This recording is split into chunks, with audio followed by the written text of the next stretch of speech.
Hello, everyone in Construction Land. Welcome to another episode of Constructive Conversations, your source for anything and everything construction related and a whole lot more. This podcast is brought to you by the fine folks of Brown Edwards, which also happens to be my employer. Today, we have a guest with us from around here in Charleston with a great organization, Jobs and Hope, West Virginia. Everyone, welcome Deb Harris to the podcast. Good morning, everyone. So thanks again, Deb, for being on the podcast. We really appreciate your time and can't wait to give our listeners a lot of great information about your organization. Thank you for having me. I'm excited to be here. Good deal. So let's talk about what is your background and could you please give the listeners some background on Jobs and Hope, its inception, the mission, and where it is today?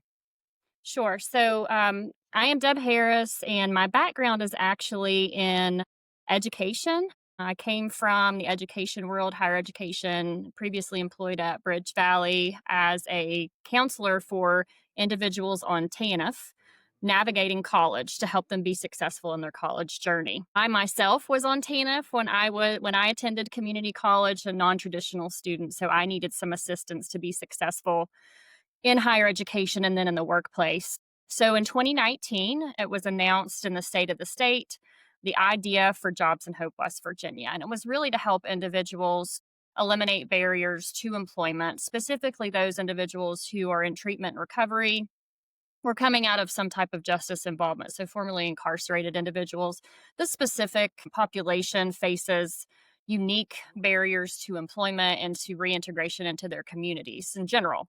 So in 2019, when this program was announced, it was funded by the West Virginia legislature. And the idea was to help them eliminate all the barriers that they're facing to employment, provide some type of training or education for these individuals, and then help with placement in employment.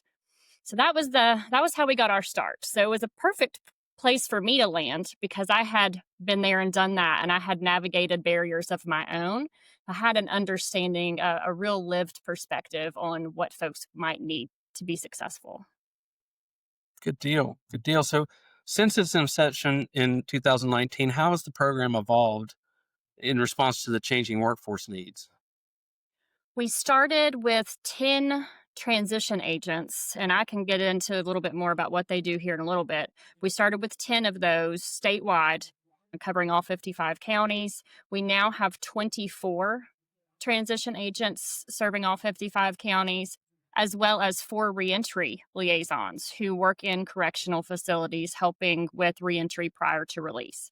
We've added some training opportunities for our participants based on workforce needs in the state. And we've also added some additional incentives for employers as well. That's a lot of growth over six years, and throw COVID in there in the mix too. That's a lot of growth with your program. Yeah. Do you expect it to continue to expand? Do you see it? Do you see growth in the future? Continued growth? Lots of potential for growth. I would say contingent on funding. Yeah, it's that we won't get into politics because I tend to step on my foot whenever I do. But we'll yeah, definitely a lot of things, a lot of government agencies and programs are contingent upon the regime currently in place and just the political landscape in general. But hopefully this program continues to grow. So, what specific training programs does Jobs and Hope offer for careers in construction? And you can talk about more than just construction, but let's start off first with construction.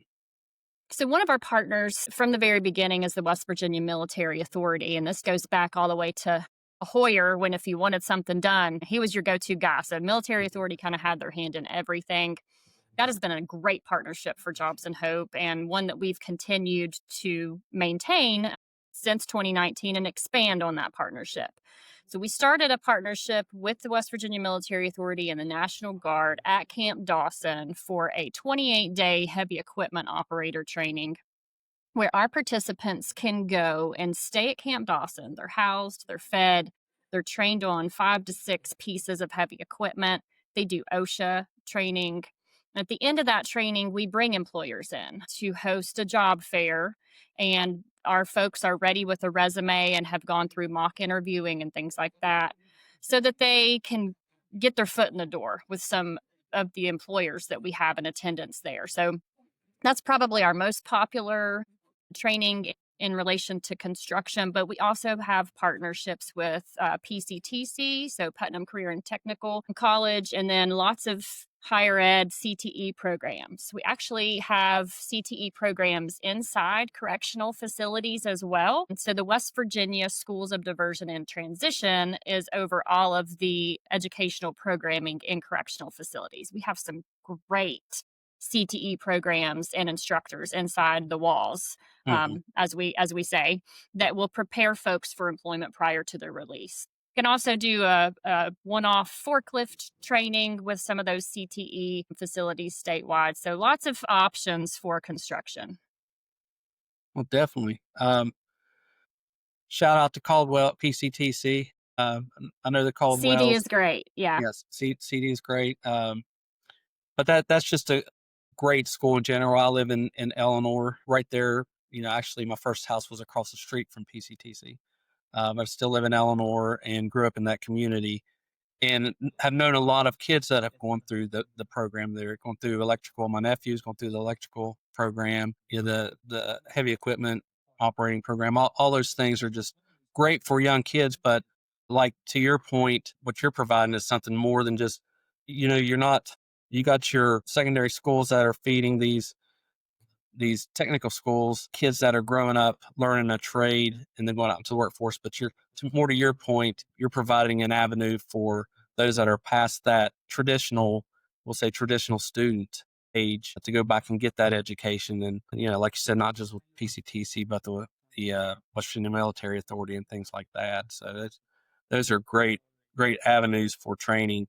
But like we talked about just a little bit ago before we started, that it's not just construction. There are other avenues for training that you want to mention. Yes. So other avenues, and it's really based on what the participant says they want to do. And a lot of times folks are not even asked that until they get to us. What would you like to do with your life? What job do you see yourself doing? And so a lot of our folks, not surprisingly, want to go into the helping field. They have had someone throughout their journey that has gone the extra mile and helped them. So a lot of our folks want to go into peer recovery support or social work or go to college and see what they want to do. So we will help anyone with a path that makes sense for them. Some folks, with a background have challenges to going into healthcare and things like that. But whatever it is that they say they want to do, whether it's welding or HVAC or construction or a healthcare industry or peer recovery specialist, will help them figure out a plan. Are there any certifications or credentials that the participants come away with that help them transition into like long-term construction careers? So lots of our programs in facilities, and I do want to say we have great partnerships with unions and, of course, the West Virginia Construction Association as well. But some of the specific credentials that we can offer: NCCER, ASE, the fiber, and things like that, we offer in, so they can actually go through all of that and come out with those credentials, which gives them kind of a leg up in seeking employment. Hmm. That's terrific. Without naming any names, if you're not comfortable, are there any success stories that you'd like to mention from these programs? Sure. And I will tell you, to put a little shameless plug in for our social media, our Facebook and our website, we share success stories daily on there with our participants' permission to share their journey. So lots of success stories on there, great successes. If your listeners want to go and check us out on Facebook, you can find us just Jobs and Hope West Virginia. But in particular, we have had great success with the Department of Highways hiring our individuals. A handful of women still work for the Department of Highways and have gone on and completed additional trainings with them as their employer. IBEW, we have recently had a handful of folks get on with Mm. IBEW.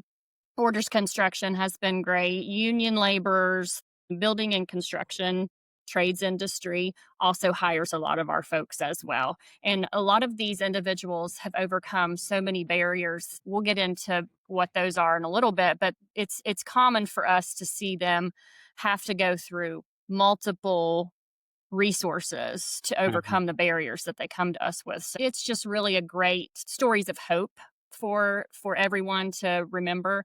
And in a time I think that we need more hope. Yes. Yeah. Yeah. Well, also with labor shortages, what you're providing is a terrific resource for our employers. It goes across all industries, but just specifically the construction industry gets hit hard by labor shortages. And just to have another organization that's helping to provide a workforce for them is invaluable. That's a great thing. We you and I talked about some partnerships. What role do industry partners like the Contractors Association of West Virginia play into your programs? The Contractors Association and the West Virginia Military Authority, those are probably two of my favorite partnerships with Jobs and Hope. Pat and Shelly, both at the Contractors Association, have been amazing to work with. And 98% of the time when I ask them, hey, can you guys help with this? It's a yes. So they have been instrumental in the graduation ceremony at our heavy equipment operator training, Hmm. where they put the word out to all of their members, and employers will come for that job fair for participants to go through each table and see what the employer has to offer and make their decision from a variety of employers that are hiring. And so that has been one of the great things we have in March every year at the expo here in Charleston, a huge graduation ceremony. We usually have some public official come and present graduation certificates to our participants. But in addition to that, they're always great for providing a letter of support for grants when we're looking for additional funding. Most recently, a lot of our participants were trying to pass their contractors exam, and we needed books for them to study for their contractor's exam. And don't know, those are pricey. So I asked the Contractors Association if they would be willing to sponsor a few sets of those books to distribute out and lend to our participants that needed to study for that. And they bought us two sets of those books, and we are rotating through participants that are have an interest in taking that exam. So it's been an amazing partnership. And it sounds like there may be opportunities for others. So, what other opportunities for employers are there to participate in curriculum development or even mentorship? Oh, that's a great question. So, I want to speak about some of the partnerships that we have, like on the inside facilities first, but then maybe a little call to action for anybody listening on, some opportunities that they might have. So, Johnson Control actually just partnered with the West Virginia Schools of Diversion and Transition, and they're providing all of their curriculum to our students for HVAC certification in facilities. It's a new program we're starting in one of our facilities. But to be able to do that, we had to have curriculum and we had to have some equipment. So Johnson Controls, we are in partnership with them for that.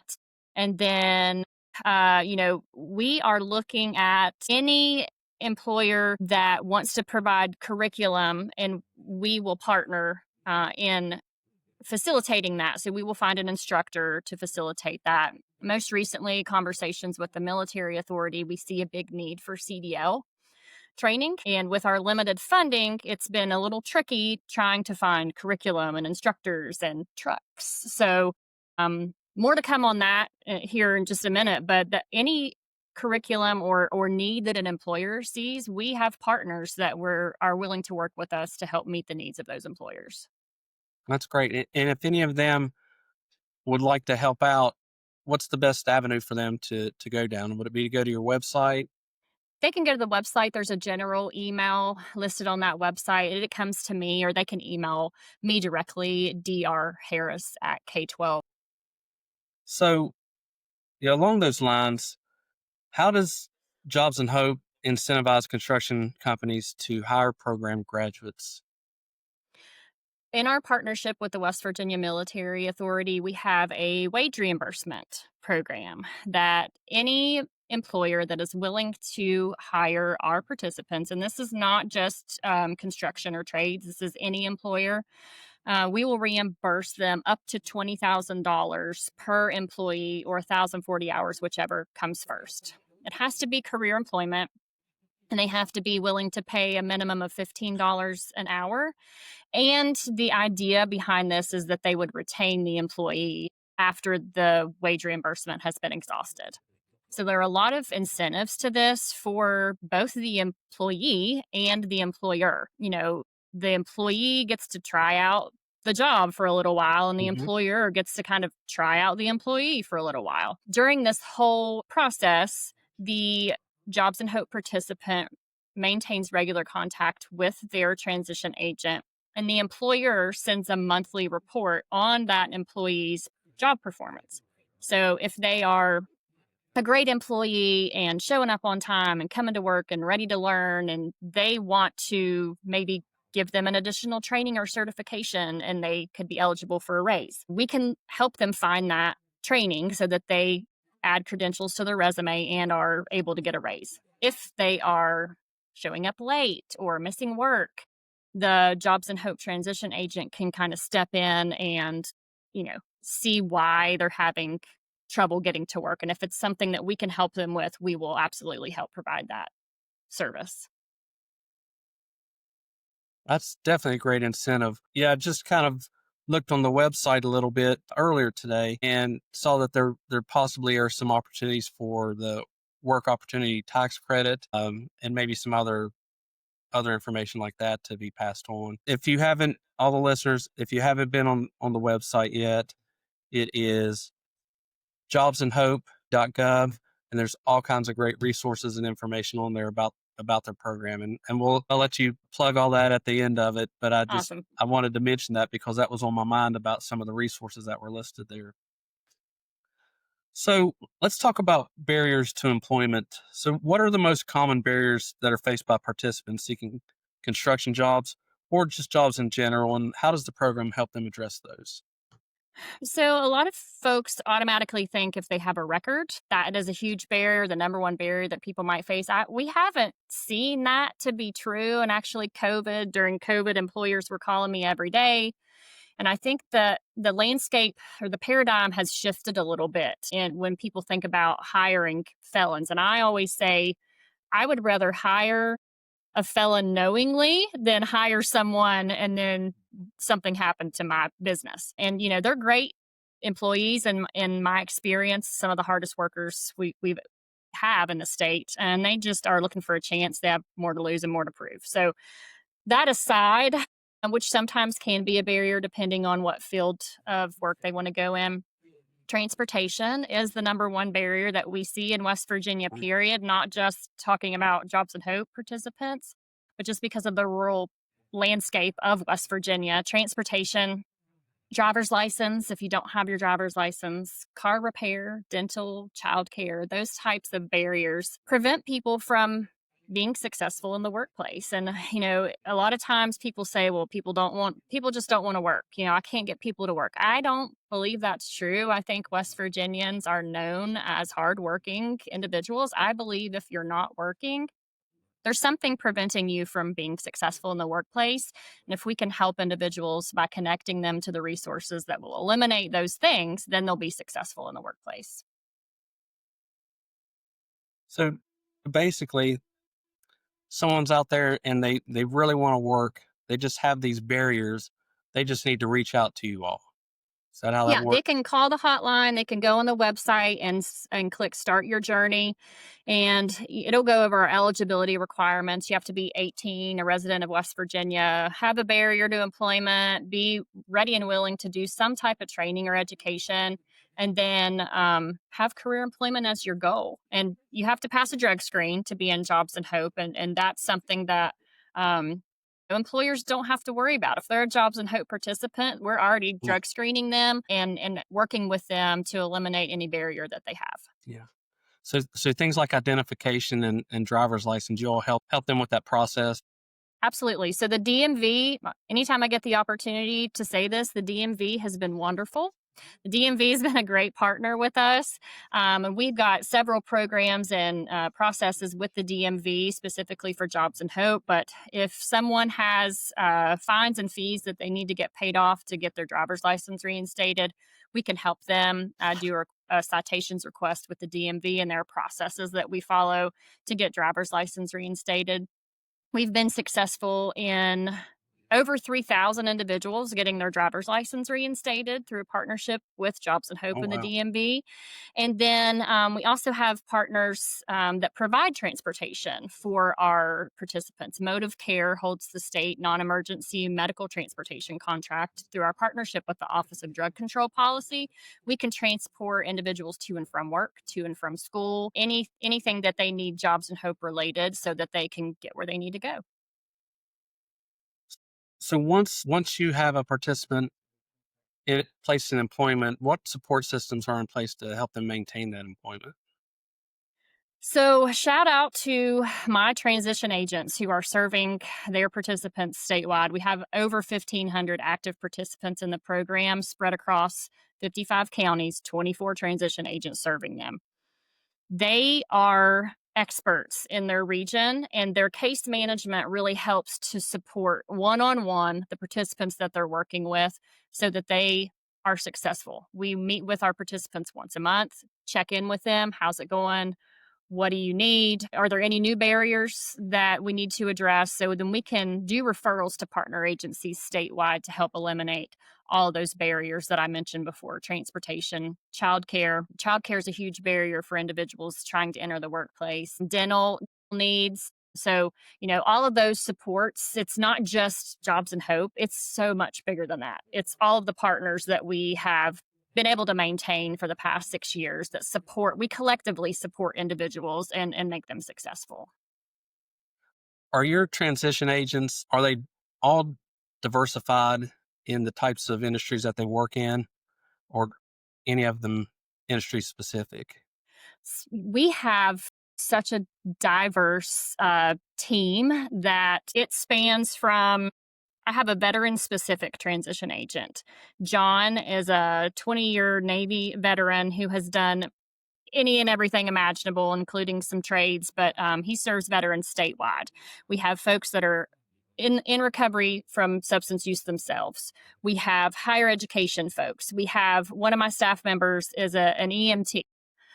So, I mean, it spans all kinds of expertise. And I think that that's one of the things that makes our team so great is that if someone has a question, we bring it to the team and collectively we'll help someone figure out.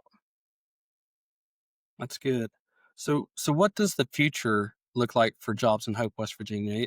Any new programs, or uh, I know we talked about growth a little bit, but anything that you see the future of Jobs and Hope changing in the future? Yeah, we have applied for several grants that would allow us to expand our reentry efforts. So we see a bigger need for reentry prior to release. So my hope is to be able to expand those reentry services and facilities to allow people kind of a leg up when they reenter their communities. Another big need that we see is funding to support. We talked about the wage reimbursement, but shorter term training. So on the job trainings, folks that want to go into the union trade that may have like shorter term employment opportunities. And then the big one that I couldn't wait for this question because I want to put kind of a call to action or a plug into your listeners. CDL training is in such high demand, and there's not enough funding to pay for folks that want to go through CDL training. So we're partnering with the Military Authority again, only because we know that partnership works and is successful, and with the Department of Highways to provide curriculum, instructors. We're going to do train the trainer. We need trucks. We need a truck. We need a CDL truck. So we're looking for funding for that. We may be able to lease a truck short term, but if any employer sees a need for trained CDL drivers, I would love to have a conversation with them on what a potential partnership might look like through them. And then, just like we do our heavy equipment operator training, that would provide hiring events and people to fill vacancies that they might have for CDL drivers. Yes, I mean, surely there's somebody out there that has a CDL truck that could fit your program, and some funds out there that could be made to happen, especially if there's a need. You have to invest in the future of West Virginia and the workforce in those manners. So I feel like we've talked about a lot of stuff today, but what am I missing? I mean, is there anything else you want to talk about? Well, I always like to mention the program's called Jobs and Hope. And I think a lot of the emphasis is always put on the jobs. Of course, you have to have the job, but sometimes the job is the hope for individuals. And so I always like to stress the hope part of it. Sometimes it's not a second chance or a third chance, it's just a fair chance. If these individuals are coming to you trained with certifications, they're in a program, they're trying to better themselves, give them a fair chance, just like you would anyone else that's coming to apply for a job. And I think that I mentioned before, we really need hope today. And so, it's more than just a job. Sometimes we need to really focus on what the hope is for the future of West Virginia and the future of our program, I think, is why we invest so heavily in partnerships and the success of our participants. So when you're talking about jobs and hope, of course, we want you to have a job, but don't forget about the hope. Yes. Yeah, I mean, everything that you are doing is just making West Virginia a better place and making our great state that much greater. So, really commend what you all are doing. And I plugged the website earlier, but Deb, if anybody wants to get a hold of you or anyone at Jobs and Hope, what are the best ways? You can reach us on the website, jobsandhope.wv.gov, or you can email me directly at drharris@k12.wv.us. And then also like and follow us on Facebook. We post stories of hope on there. We post any events that we have upcoming. We are going to be doing a statewide event in January during legislative session. So look for all of that information on our Facebook page and our website. Good deal. I'm sure I'll get to follow your all's journey along as I get updated regularly on the CAWV newsletters and information that comes out and any social media postings that I see. But I really wish you all well.